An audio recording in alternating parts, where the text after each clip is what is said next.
Good morning. We're in Genesis 49. Okay, we're almost finished. There's 50 chapters in Genesis. Alright, so here we go. And Jacob called unto his sons and said, Gather yourselves together, that I may tell you that which shall befall you in the last days.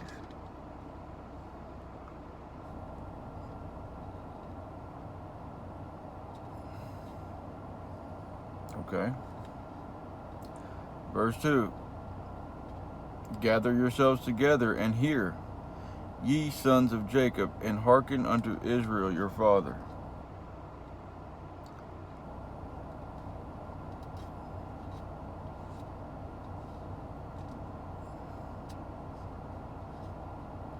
Now,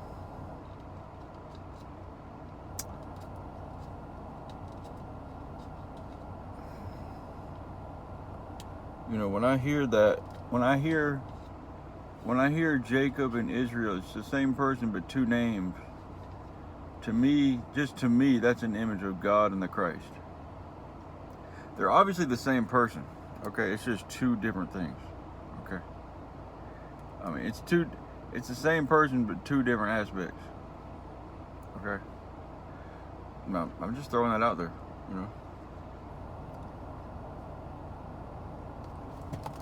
All right, verse 3. Reuben, thou art my firstborn, my might, and the beginning of my strength, the excellency of dignity, and the excellency of power. Wow. Those are definitely some spiritual things.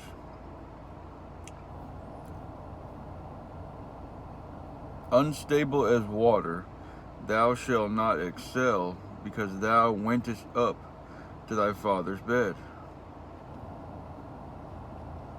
Then defilest thou it. He went up to my couch. Okay.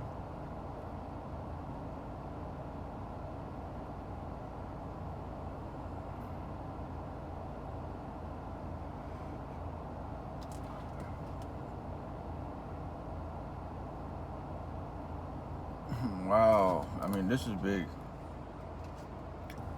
So, all right. So what I'm getting out of this so far is that, okay, I'm about to pronounce judgment on y'all, but it's based upon what y'all did. That's important to know. That's important.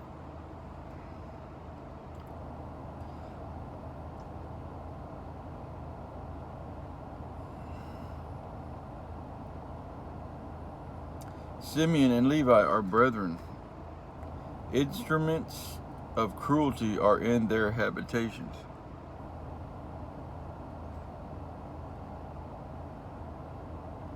O my soul, come not thou into their secret,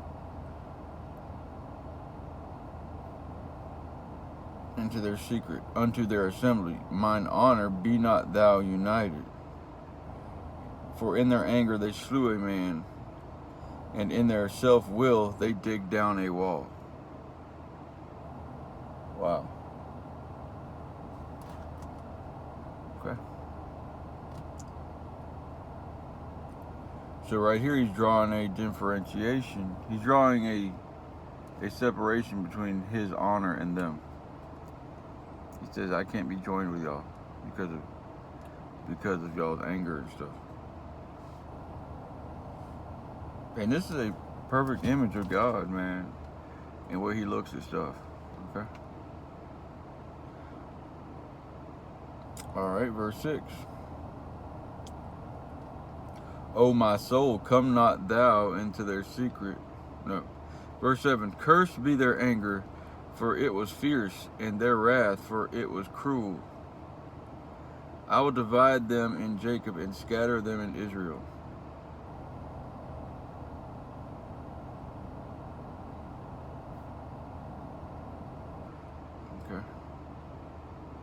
So he's drawing some important stuff, y'all, about cruelty, fierceness, anger. He's drawing a necessary description and result from these type of things. It's important to note that, because today it's not. Today it's just, oh, that's what happened, that's what they do. No, that's not how that works. That's not how that works at all. This is a terrible thing to have this stuff happen, but it happens every day. But we know how God looks at it.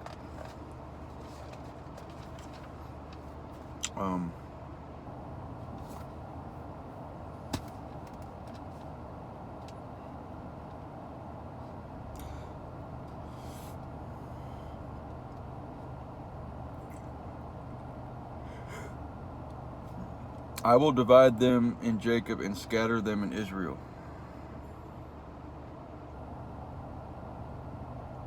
You know, that's an important image. You know, God, you know, guys, people might be getting away with stuff, you know, for a minute, but it's not gonna last forever.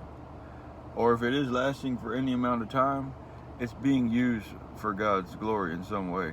It's gonna be punishing somebody. It's gonna be doing something. But the Lord is working. Trust me.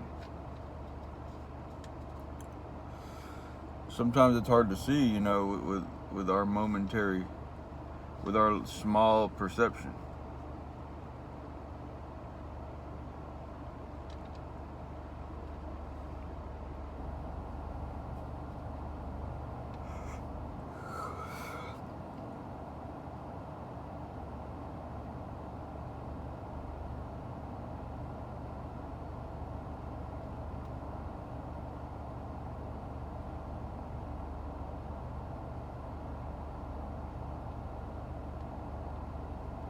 Verse 8, Judah, thou art he whom thy brethren shall praise, thy hand shall be in the neck of thine enemies. Thy father's children shall bow down before thee. Judah is a lion's whelp. From the prey, my son, thou art gone up. He stooped down, he crouched as a lion, and as an old lion, who shall rouse him up?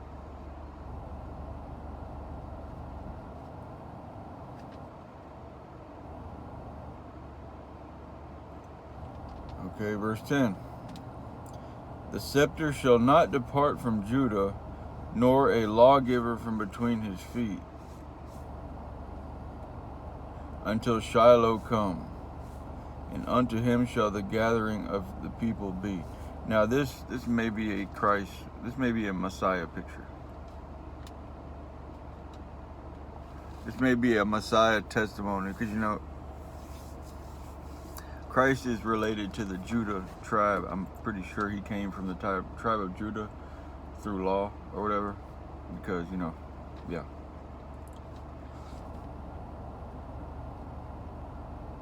So now, mind you, he didn't come from the loins of Mary. I mean, he came from the loins. He didn't come from the loins of Joseph. Okay, but Joseph was his father by marriage. And, I mean, he was still his father, his dad. You know, that was his family. But that, I don't think, it's not a fleshly line. Okay, but he still came from that area.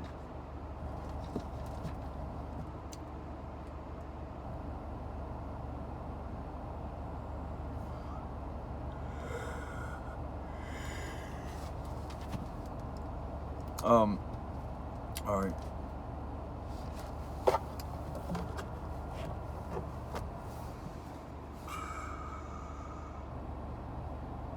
Binding his foal unto the vine, verse 11, or in 49:11. Binding his foal unto the vine, and his ass's colt unto the choice vine.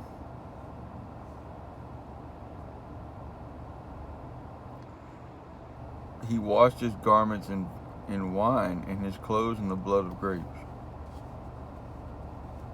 Oh yeah, we're getting deep here. His eyes shall be red with wine, and his teeth white with milk.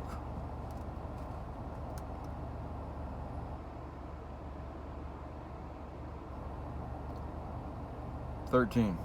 And Zebulun shall dwell at the haven of the sea.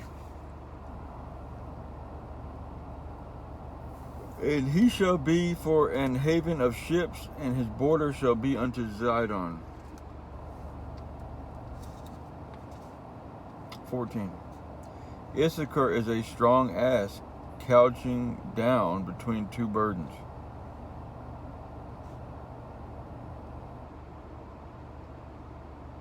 Wow. 15. And he saw that the rest was good, and the land and he saw that the rest was good, and the land that it was pleasant, and bowed his shoulder to bear, and became a servant unto tribute. Okay. He's talking about Issachar. Okay. Dan shall judge his people as one of the tribes of Israel.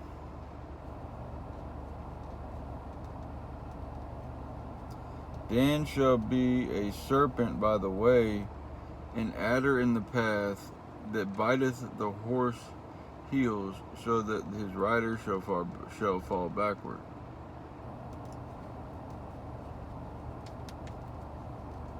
It's important to note, guys, that this world we live in is treacherous. You know, stuff happens. You can really go to hell. You can really have bad stuff happen.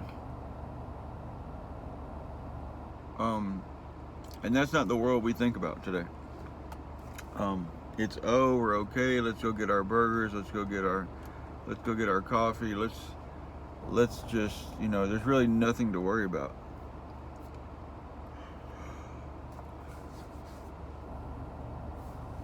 That's not the case. This is a life or death situation. Our life, literally. Okay.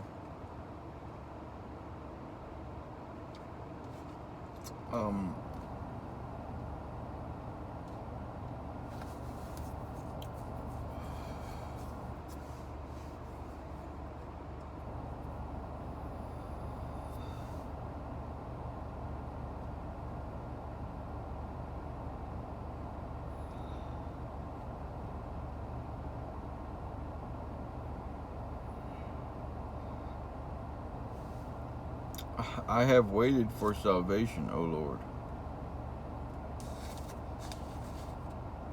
Okay, 19.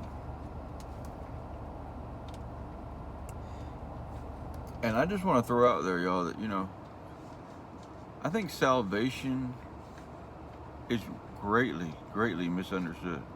Some things that are greatly misunderstood to a degree that we can't even fathom the understanding. Our understanding of salvation and free will and judgment and life itself, I just think it's totally off.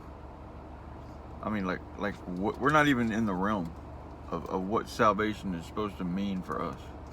We're way, to say way off isn't even an answer. We're completely wrong about what we think salvation is. You know, and you know, we can't know. We can't really know the whole implication, but the way people break it down and the way people try to understand salvation, I think we're way off. Okay, so I just want to note that. Okay. So, and I'm aware of that. I'm aware that we don't understand salvation because of all the stuff that I see people throw on it, and we're just wrong about life in general. You know, in the way God looks at stuff, because I hear so many different sides and everything, it's ridiculous.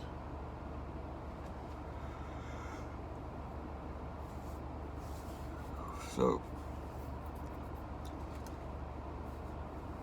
without taking sides or starting a new religion, we're going to let the Bible talk. I'm going to let the Bible talk to me. You know, at the same time, I'm doing my research. And you know, there's a lot of stuff that's just way off. It's just way off. You know, the Calvinists, and then you got the anti-Calvinists. And then within the Calvinists, you have multiple different parts of that.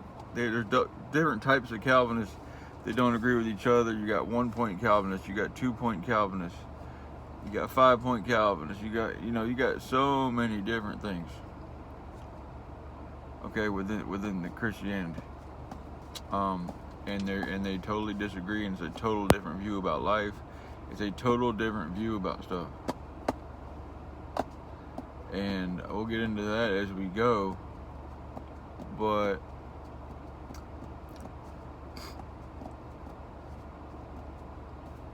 and I'm gonna be honest, man, about what I'm studying so far. That,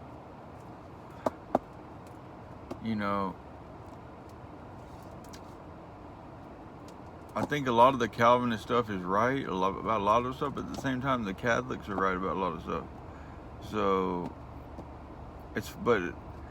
there's a lot of the stuff in the Catholics I don't agree with too. So it's kind of like a mixture of the two. And I can't say, but from my understanding of God, I can see a meshing of the two. It's like you got two circles, you're overlapping, boom. In between those circles, you're gonna have a meetup period. And I think that's where the truth is.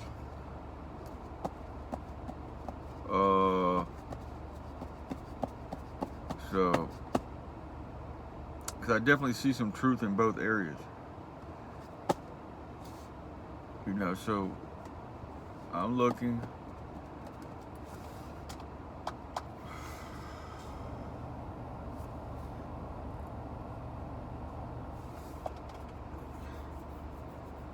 Some stuff isn't supposed to be investigated. You're just supposed to let the word come in. And you have so many doctrines and just doctrines of offshoots of words, and you have whole words and doctrines based upon stuff that really may not supposed to have been taken to that level. So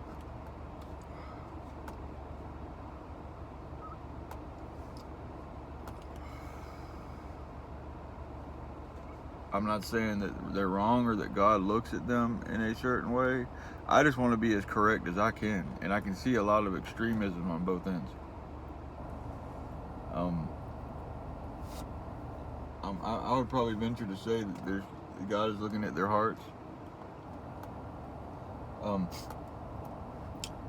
For those that are less intellectual, that would just like go along with the flow, God is probably just looking at their hearts and their lives, and how they feel about the Christ. And so like that, God is probably not just gonna say, oh, you guys are off on that, I'm just gonna throw all y'all away. I doubt that's the case. I'm pretty sure God is gonna look at their hearts on that. So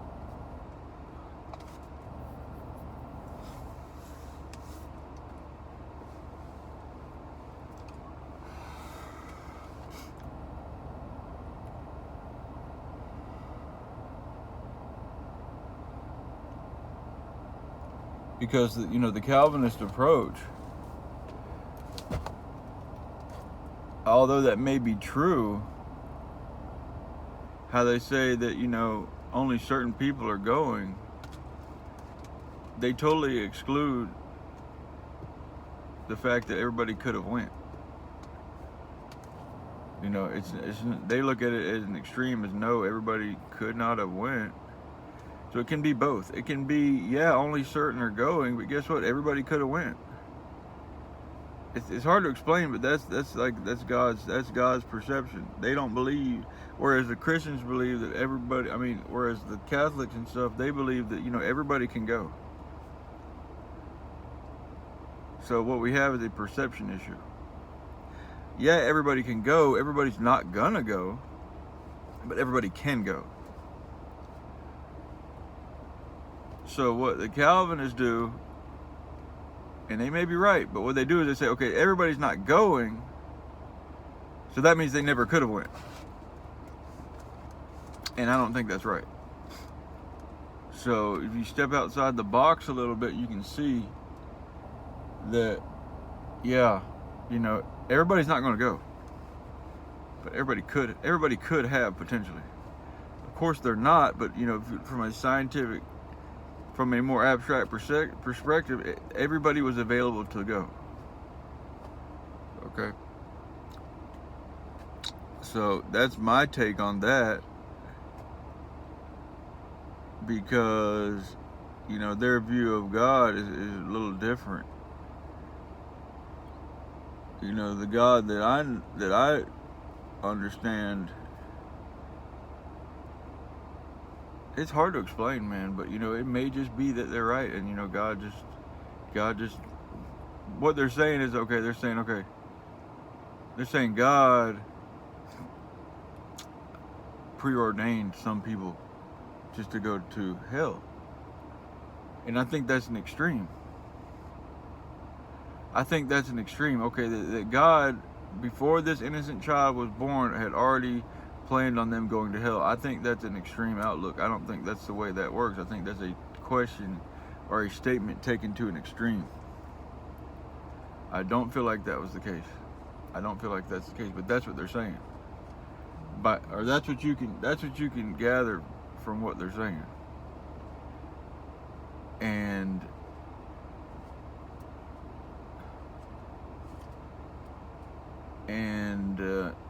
it's funny how a lot of questions that you ask, they'll say, well, I don't understand the foundation. I don't agree with the foundation of your question. And I see that a lot on both sides. So what happens is that when we analyze stuff like that, it's healthy to analyze, but you need to understand there's a break there. There's a break there, that you're in God's shoes at that point, and you're really asking questions that can only be understood from God's perspective.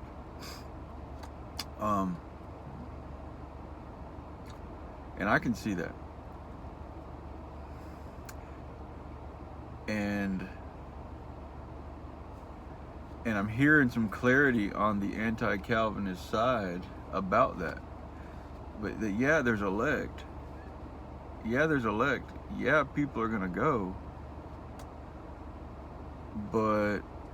And God knows who they are, and God selects them. At the same time, everybody had the potential to go. So it's a mixture of the two. But we're playing an active role in this, I believe. I could be wrong, but it makes a lot of sense. And the Catholics, a famous quote they said yesterday is that, you know, the Catholic religion it takes the extremes on both sides, and it makes it a reasonable state, because you know all things can't be understood, and it's, you know, no one can understand salvation and all that. And soteriology is the study of salvation.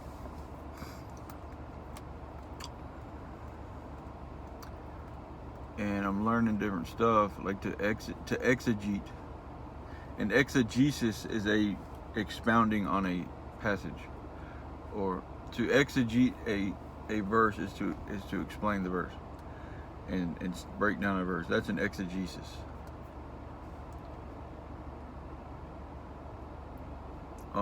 So I'm learning a lot about that. But I can understand that just because we have our extremes, you know, on both sides, doesn't mean, you know, are we once saved, always saved. Some stuff we have to live out. We're in the process of a living process, and it really has a real outcome, and it's unknown to us. So it's not that there's a definite answer. I mean, there is, but at the same time, it can go either way.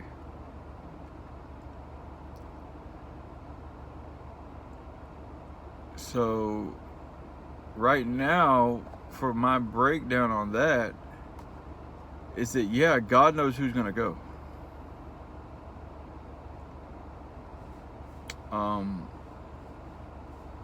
At the same time, that's not fully deterministic to say that it can still change.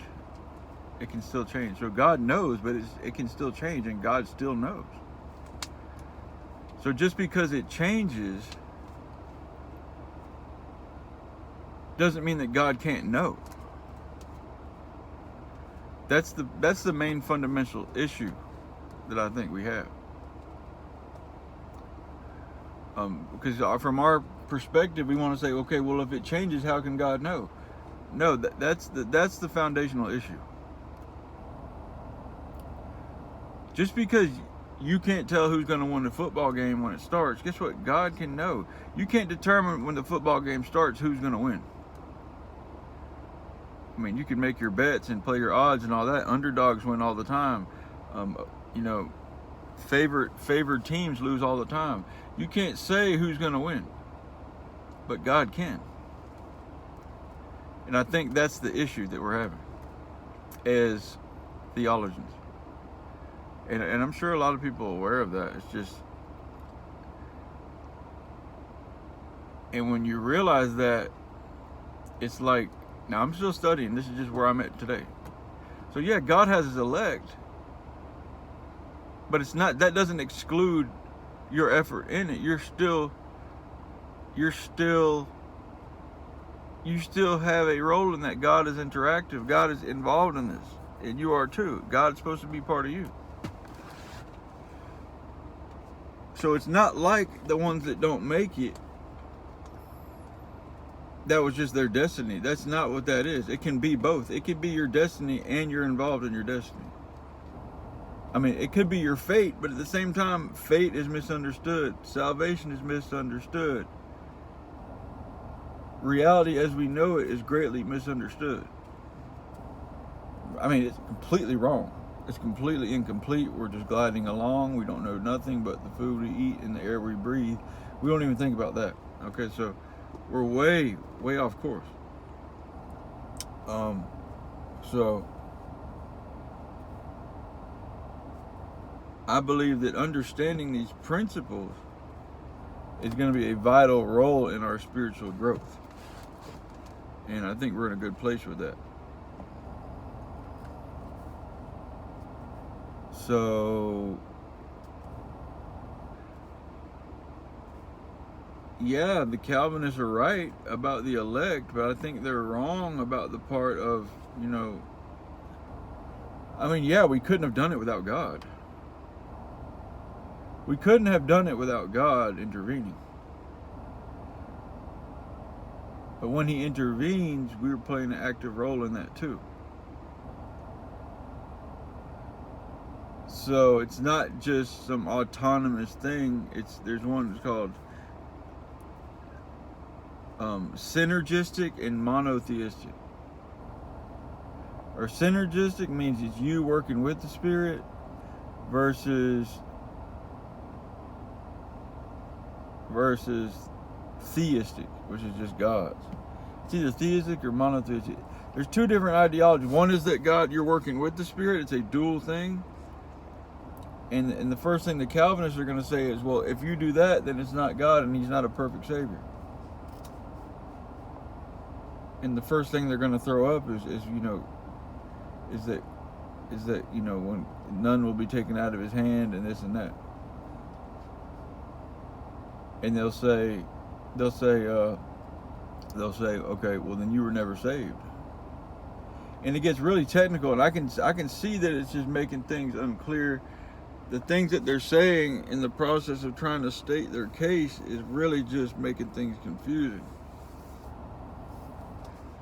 And that's a tragedy to see that happen. You're throwing all these extra questions on the stuff and you're just muddying the waters. And it's hard to, how can you fish? How can you navigate the water if it's all muddy?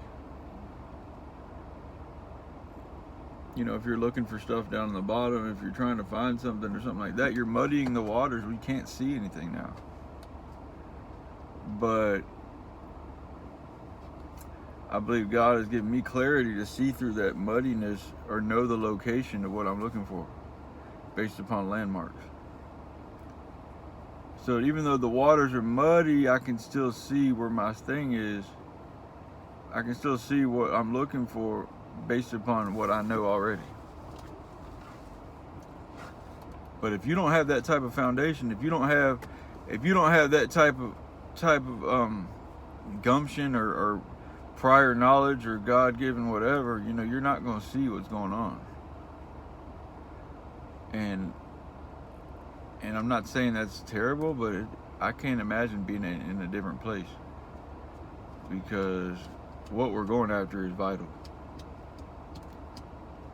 So I hope this is helping out, but we're gonna go on.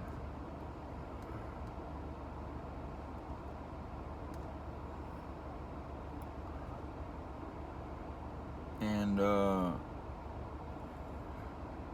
because what happens is a lot of this stuff will be like, it's so confusing and there's so many different sides, you just don't know what to believe, and then you just give up.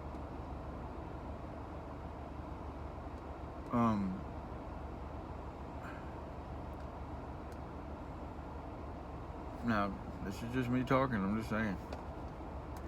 So let's try to go on for a minute.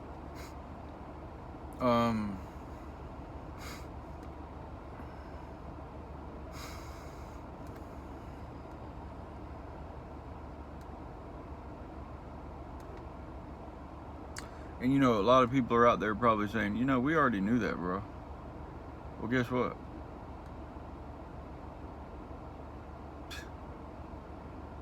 You gotta be careful with that stuff, man.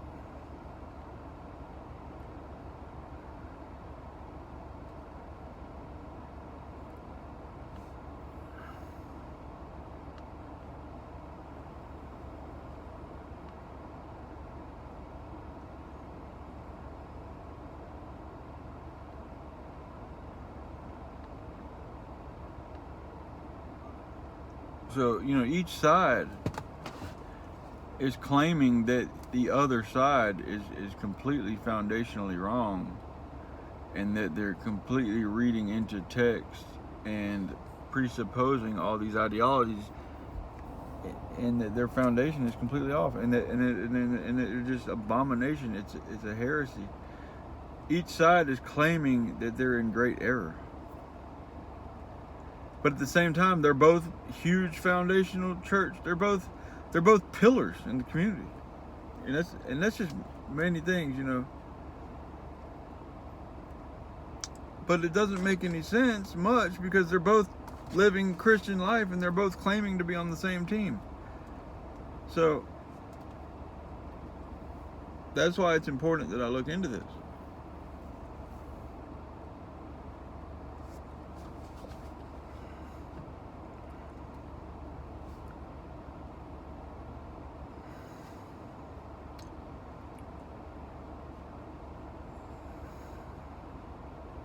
So there's a lot of stuff, you know.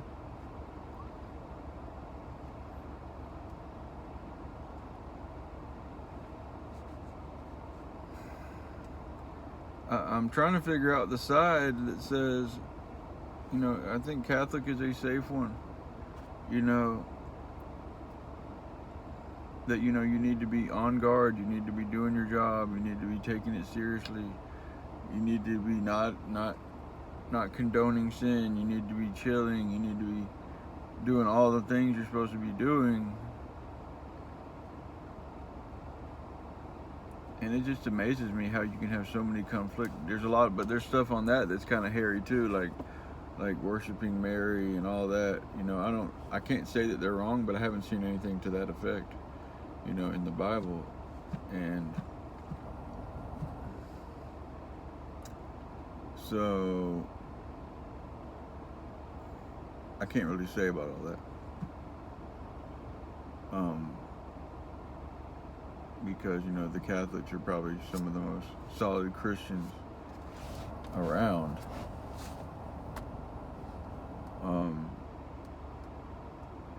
As far as a church body, you know, they're consistent. They read everywhere in the world. I'm pretty sure they're reading the same scriptures and stuff. every day, when they pass out their stuff to read at church, they're reading it all around the world. You know, I'm pretty sure they're reading it all together. So that's uniformity. That's big, and that's what God likes that too. So I think they're right about a lot of stuff. Could be everything, but I think the main foundations of the Catholic religion is a lot of that is dead on. Some of the stuff is kind of weird, praying to the saints and stuff like that. But so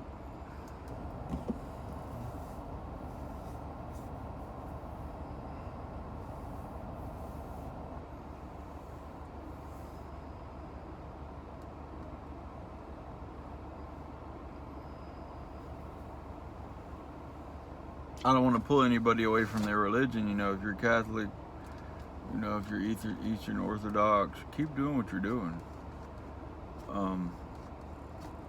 Whatever you're doing, I think God is looking at the heart, stuff like that. But, and it gets hairy, but we're working on it.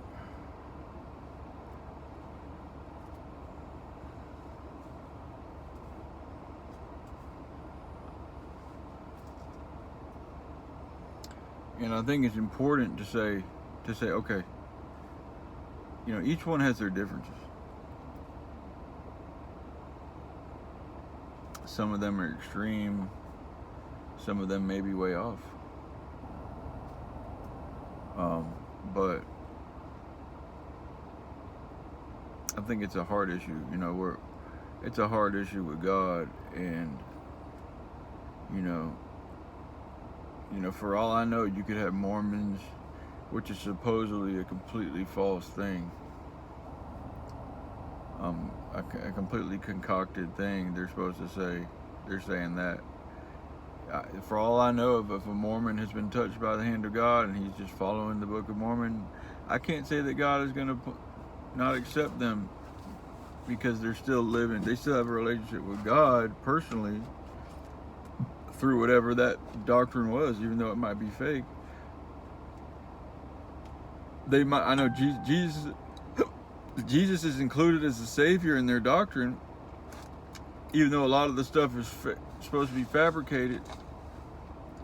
I can't say that God is going to hold. God may just come talk to them through that. I don't know. So,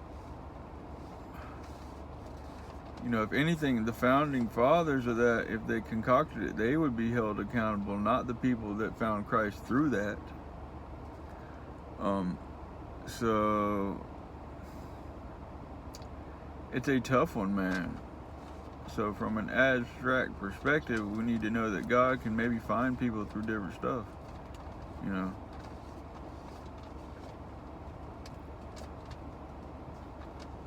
But to sit here and point fingers and say, oh, you guys are completely wrong, and da-da-da-da-da.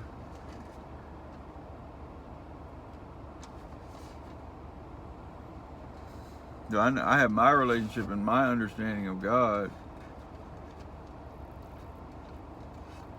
is more along the lines of a Catholic ideology, but without the Mother Mary being a deity and stuff like that. That's where I stand on that. And maybe not necessarily with the Eucharist so heavy. I mean, I could be wrong. I mean, the Eucharist is important in communion, but you don't really see that in the New Testament that much, if at all. They broke bread. He said he did say, "Do this to remember me."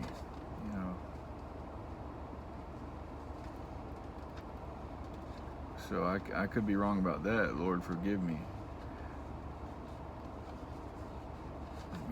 Eastern Orthodox is a lot of that communion and stuff and ritual.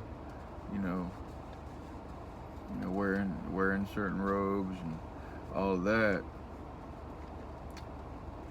I think, but it's important that we're not just whitewashed tombs. We're not just doing stuff, you know.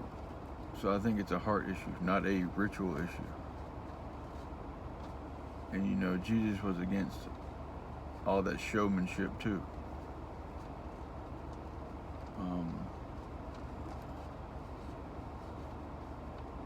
So I guess it's sometimes it's easy to have ritual and not have the heart in it. But if your heart's in it, I mean, I guess it's all right. I guess it's good. I guess it's even better if your heart's in it. It's all about remembering the Christ and all that. So I'm just analyzing all this stuff about who's the most right. And at the end of the day, I think it's a personal issue.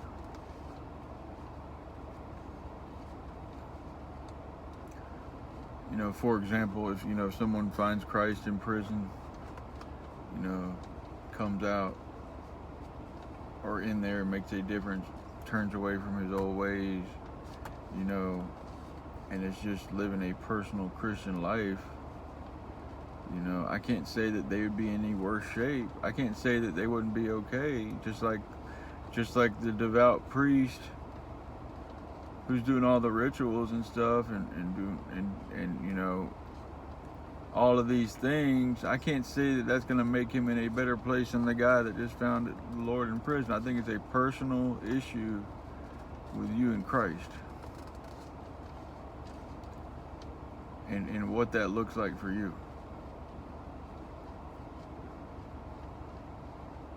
So God is looking at a personal understanding relationship with you and what that looks like in your life. Not necessarily based upon, these rituals and stuff. And I think it's important to know that may be the case.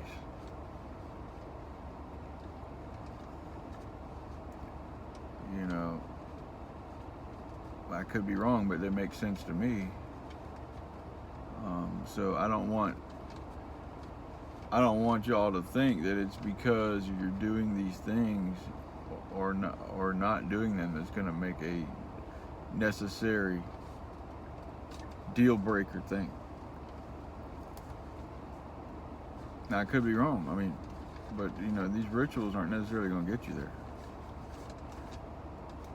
That's just my opinion. It's a heart issue. What are you doing and not doing for God?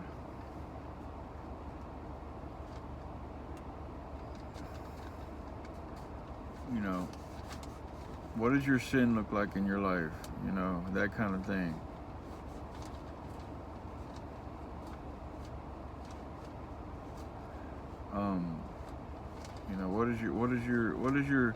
What is your Christ temperature as far as your pride and everything?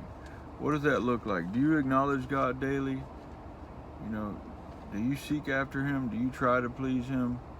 Do you try not to displease Him, or you just kind of like put it to the side? Do you acknowledge fully what the Christ did? Do you acknowledge His presence in the world? Do you acknowledge, it's hard to explain, but it can happen where you start to see stuff.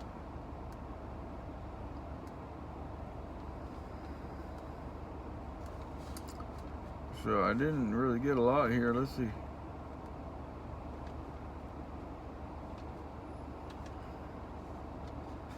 And I feel like I'm just rambling. I'm not really saying anything, but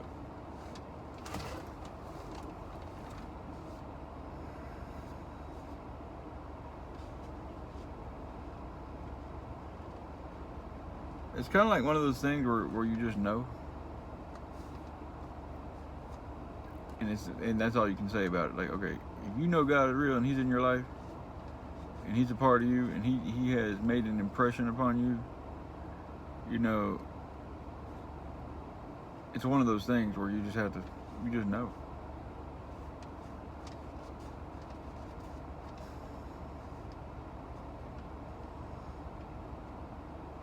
And if you mess up, you know that you're messing up. It's one of those things. It's kind of like hard to explain. God is kind of like the unexplainable thing. And that whole mystery about God and all that, about what he is and how to explain him and stuff like that. So it's one of those things where, like, when you know, type of deal, for lack of better words. But when you know, and that's kind of where I'm at.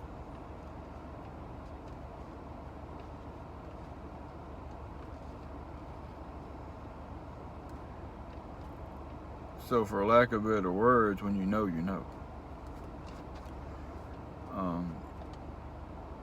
and that's how I can look at these different stuff about these religion controversies and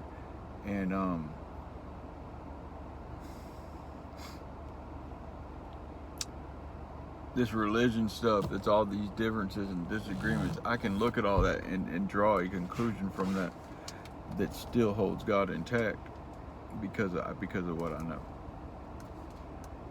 And just because you can't explain that for somebody doesn't mean it's not real. Okay? Because God is transcending. It's not just something that you, hey, there it is, look, go grab it, go touch it. No, that's not the way God works. It can be, but in its entirety, that's not how it is. It's transcending.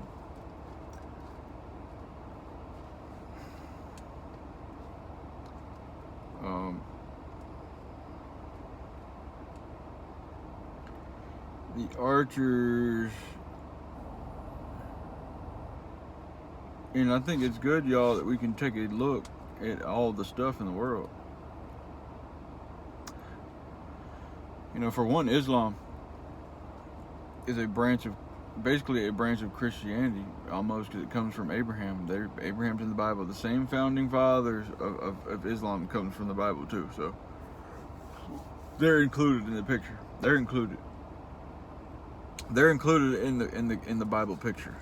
Okay, that's just basic knowledge. But when we look at the world and all the different stuff, we can have an anchor. We have an anchor knowing what's going on. Okay? We're not just floating around. We have clear instructions about what God is and where we're going and where we came from. We have clear instructions. In the New Testament, it says it's an anchor for the soul somewhere. We have an anchor.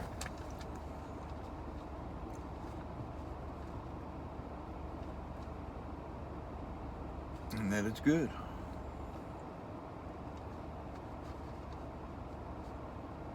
It's important to know that, God is good. And the creation is good. Yeah, it has its ups and downs. Yeah, you can be on the wrong side. But if you're on the right side and you know God, it's good. You're not meant to be unhappy. That's not what you're supposed to be. Okay? That's not what it's meant to be. You may have to go through some stuff to find that and get what you need to get. But at the end of the day, God's purpose is not for you to be suffering or unhappy. That's not the way that works. If you're going through stuff, suffering, it's for a purpose. You're either being punished or you're under a generational curse or something is found in the background somewhere. It says that God will punish down through the generations. You could have something happen. You can have something happen back. Your great-grandfather could have been doing something and it's falling on you. I know it sucks, but God can do that. God can do that. You got to break that. You may be in a state where it can't be broken. I don't know. But it can manifest.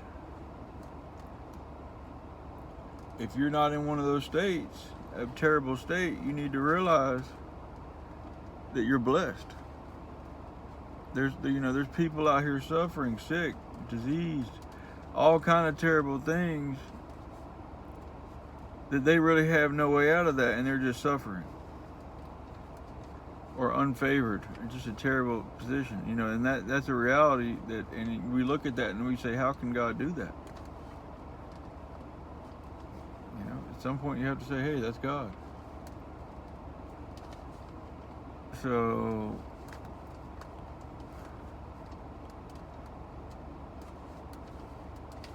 it's tough, man. It's tough, a lot of this stuff. But I guarantee you, God's not sitting back there saying, hey, this is just how it is. No, there's a reason why that's happening.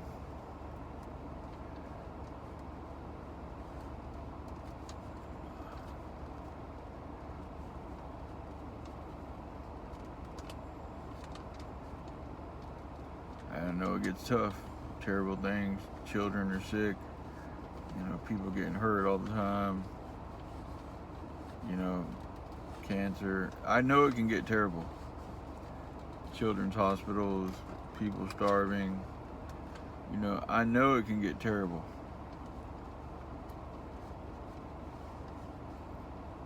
But it can also get really good.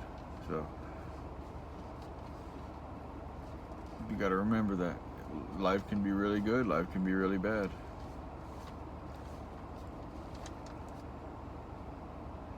So don't try to throw the bad coin in my face and tell me that's life. Don't do that. Yeah, you got suffering. Guess what? You got people over here chilling too. Yeah, you got terrible things. You also have amazing blessings too. So don't sit here and throw that coin in my face and tell me that's life.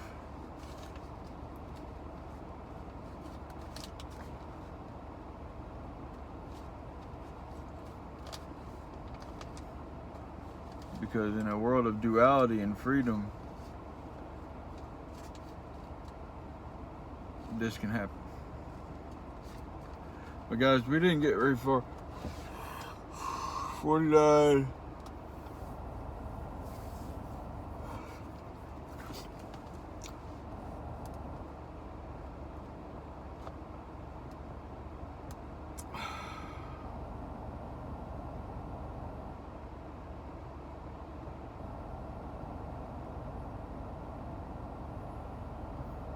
We stopped at 49:18, and we'll pick that up tomorrow and finish 49. I feel like I was rambling, but that's okay. As long as we have a foundation and we know that it doesn't necessarily have to be any of these ideologies. Yeah, they're right about a lot of stuff, but don't be extreme. Don't be deterministic. Just because God can understand outcomes and you can't doesn't mean it can't change during the process, and God can know the future, and you still have a choice. Okay, it's not fully deterministic.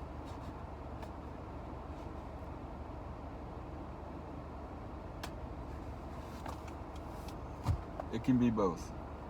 It can be fully deterministic with God, and at the same time, you have choices.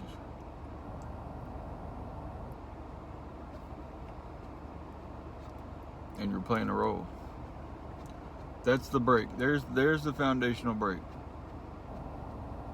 And it's very clear to me how that works. So y'all have a good day. We're on YouTube at Preach Facts. Preach Facts. We're on TikTok at Preach Facts 7. Y'all have a good day.